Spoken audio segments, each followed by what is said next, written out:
That would be a very simple opt-in. You're giving somebody value, 10% off in exchange for their contact information. So I like to create a freebie that is like super packed with value. Somebody should pay for it and would be happy to pay for it. That's how good your freebie or opt-in should be. Welcome back to the Digital Wellness Club podcast. I'm your host, Elisa Boyd, and we are chatting some shocking information for many people, but also maybe no people, but we'll find out. So today I want to dive into the fact that it takes about 30 pieces of content, 30 pieces for your audience to actually take action. So why is this important?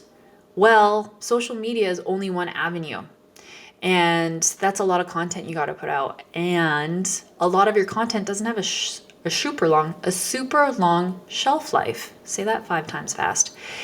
So what I mean by that is something like a Instagram post, I think you get about 24 hours out of, and then it falls off the feed. Whereas something like a Pinterest post, you can get months out of it, which means months of the chance of somebody seeing your content. They're all different. I think TikTok, I bet you TikTok is like 3 seconds. It might not be. Don't quote me on that. You can look it up. But the fact of the matter is, between emails, videos, posts, blog posts, all the things, is it's going to take a lot of that content for your audience to see it, know you, like you, trust you, click on your offer, put in the credit card, sign up, and want to work with you. And so what I'm proposing today is that we insert a little automation. One of my favorite things to do in the digital world, something that is vastly overlooked, I think. Most of the business owners I talk to don't have any automation set up in their business aside from like a PayPal, connection or sorts, or maybe they schedule the odd post.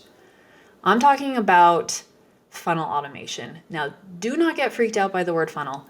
It is the most basic, in its most basic form, it is your sales process. It's somebody finding you on Google or the discovery page on Instagram, even seeing your post, somebody reshares it, following you, then they start to consume more of your content. Maybe they get on your email list, then they get some of your emails, and then they see a product that you have, they check it out a few times, they add it to their cart, they leave their cart, and then they finally purchase. That's a funnel. That is a natural, organic funnel. What I'm proposing today is that we take pieces of that funnel and we automate it to help get your audience, help scoop them down a little bit, get them excited, continue to nurture them so that know, like, and trust process can happen a little bit faster. And so I'm going to quickly, probably not that quickly, I'm very long-winded speaker, but I'm going to do my best to give you the ultimate automation that you should have in your business. Everybody should have in their business. And the goal of this one, like I said, is to speed up that know, like, and trust. And I like to call it just a simple welcome funnel. It's a funnel that welcomes people to your audience. It is very simple. And I think we get scared of marketing terms that really use special words to make it sound new and exciting, but it's all the same thing. So I'm going to go through probably 4 steps on this funnel for you, and I'll have a fun little resource that can help you further get this along, help you along the way. So when it comes to somebody landing on your page, or even stuff that you can promote in your social media, the first thing that you need to do is have some sort of what I call an opt-in or a freebie. Now, what these things are is it's something that it's your currency. It's something you're going to exchange for somebody's contact information. Now, it would be nice if people gave us their email. I think probably even 10 years ago, people were way more willing to give you their email address. It's not the case anymore. And that's just because of the saturation of like our inboxes having a million emails all the time from a million companies. And so people are like, feel a little more scared to give out their information because they don't want to fill up their inbox with junk. And you won't have junk though, so we're not worried about that. But what we want to do is create something, like I said, an opt-in or a freebie, goes by many names, that people are going to be excited about saying, oh yeah, take my email. If you're going to give me that for free, that's amazing. And to help wrap your brain around this, the dollar amount people feel like when they give you their email is, it's like, I think it used to be 12 something. It's probably $15 now. And don't even get me started on phone numbers, because I feel like personally, I'd be like, yeah, I need like $40 value before I give you my phone number and you can start spamming me via text. Again, we're not going to be spammy though, so it's not our problem to solve. But anyway, so we're going to create this freebie opt-in, and this should be something related to your final offer. In the most simplest terms, think of when you go to a clothing website and it says like 10% off for your email on your first order. That would be a very simple opt-in. You're giving somebody value, 10% off, in exchange for their contact information. I don't particularly like those types of opt-ins because in my mind, at least the way I work, is I don't sign up unless I've already decided to buy. And then I'm like, sweet, I'll get a deal. Otherwise, they're not just gonna get my email address because I'm like, sweet, 10% off I may or may not ever use. So I like to create a freebie that is like super packed with value. Somebody should pay for it and would be happy to pay for it. That's how good your freebie or opt-in should be. And the idea there is that you're going to build a lot of trust, because if people can see the value you're bringing in something that's free, they're going to be like, wow, I can only imagine how good their stuff is going to be if I pay for it. So you got to think freebies are something like, you're going to want something like a checklist, a guidebook, quizzes. The goal is to have a really quick win. You want somebody to download it and take action right away and feel good about themselves for completing it. You don't want a freebie that is like a 100-page ebook. Nobody's getting through that. And so think of something that, like I said, is attached to your final offer, whatever you provide as a service, or if you have other digital goods, something that leads them to that, or the first few steps is always good. Another one I like too is something that proves your method. So say you write or you do Google ads or Facebook ads. You could create a calculator that shows if you spend this much money on ads, you could generate this much income, right? That's going to prove the value of what you do. So that is and then also at the end of the day, we have to remember that it has to provide value. It has to help your audience member. So that's the first thing we need to do, is come up with some sort of freebie or opt-in related to your offer. Once you have that crafted, use something like Canva. It's amazing. Then there's a lot of cool quiz tools out there. You need some way to deliver this to whoever opts in. So you can, if you have a website, you can create a landing page. If you don't yet, you can use things like MailChimp, ActiveCampaign, Flowdesk. MailChimp, I think, has a free option. It's not my favorite, but it definitely works. And honestly, done is better than your favorite. So you want to create a landing page. What a landing page is a standalone page. They typically don't have the navigation on the top like you see with the menu bar. There's nothing up there. Wait for it, because you do not want to distract your audience. You don't want them getting onto that page and then be like, ooh, what's the about? Or what service do they provide? What's this? What's that? No, the only thing you want them to do is land on your page and put in their details. Typically a name, an email address, and some people would now argue a phone number. I would always make the phone number optional because you don't want to miss out on that email address. You can get the phone number later. So that's what your optimized landing page should look like. We can get into details. There's a lot of goodies about, having what kind of images to use, what headline to have, what kind of things you should describe, things like that. And we cover all of that inside. I have a mini lesson inside my Digital Wellness Club that goes into exactly how to optimize a landing page, what to put on there, and then also how to tell. That's the other thing, is you need to collect metrics on there. Well, how to tell if it's doing well, if it's working. So you've got your landing page there, and it's got a little box to capture people's names, capture their email address, and then people will submit that. And then the next thing that you need is the email automation set up. This is the automation part that is so wonderful, is as soon as somebody signs up, they will get a series of emails, the first one being delivering whatever freebie they asked for, and giving them the value instantly, which is really great. But then you want to set up a few more emails to welcome people onto your list. Welcome them into your world so you can let them know more about you. And I know some people feel weird as if it's not super personal, but if you're always providing value, we should be able to get over that. And so the first email, like I said, you're going to deliver whatever your freebie opt-in was, if it's a link to it, a download, things like that.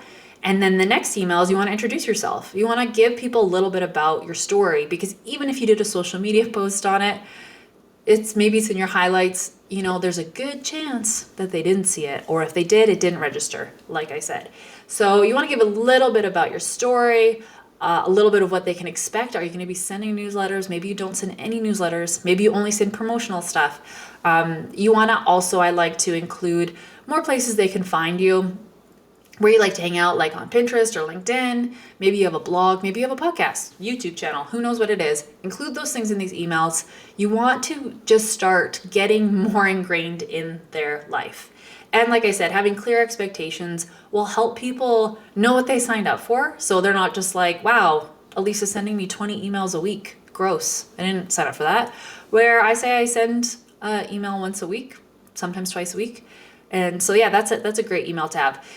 You really want people opening these emails too, because it just helps you keep them in their inbox and not in their spam. And so, like I said, continuing to provide value. And the next email you want to send, I like to have 4 in this series, and that does not include your freebie delivery. And so we've got the delivery out, then we do our welcome, then we are going to do a check-in. And this is where it can get a little bit more personalized depending on whatever freebie you sent out. Maybe you have multiple ones, which is fun too. Another conversation we can have.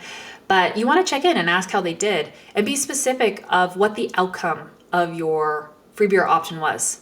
And ask them to give you feedback. I do this all the time. And then I personally respond. I'll say, how was this? How did it go? How did you find it? If you had any questions or had any hiccups, let me know. Send me a DM here or just reply to this email. And that works really well. Then the third email in this welcome series you want to have is another add value. Like I said, you need to continue to show up to build trust with these new audience members. So if you have another freebie, or maybe it's your most popular post, maybe it's, some work you've done, maybe it's a promotion. I would kind of avoid that though. I would do something with no strings attached, meaning here's just something really good that I thought might help you. Here you go. That's it. You don't have to do anything else. I like to do those in that third email. And then the fourth email is when I think you're allowed to finally say, hey, I also have this offer. I also do this service. Could this be helpful for you? And if people have made it this far down in your funnel, your elusive funnel we've been talking about, not that elusive, they're going to be way more excited to buy from you. They're going to be way more excited to work with you, because at this point they feel like they know you. And it is that famous saying of, people don't buy stuff, they buy people. That is not what the saying is. People buy from you because they like you. They buy from you because they feel like you're friends. They want to be a part of what you are a part of. So by getting them more, like I said, in your world, understanding who you are, what your values are, what's important to you, if those align with that person, then they're going to buy from you. More likely to. Not always guaranteed. And if they didn't, you can continue to interact with them so they can understand more pieces of what you're all about. See, not that scary, pretty simple. And I do this with email because you can automate email. Everybody has an email.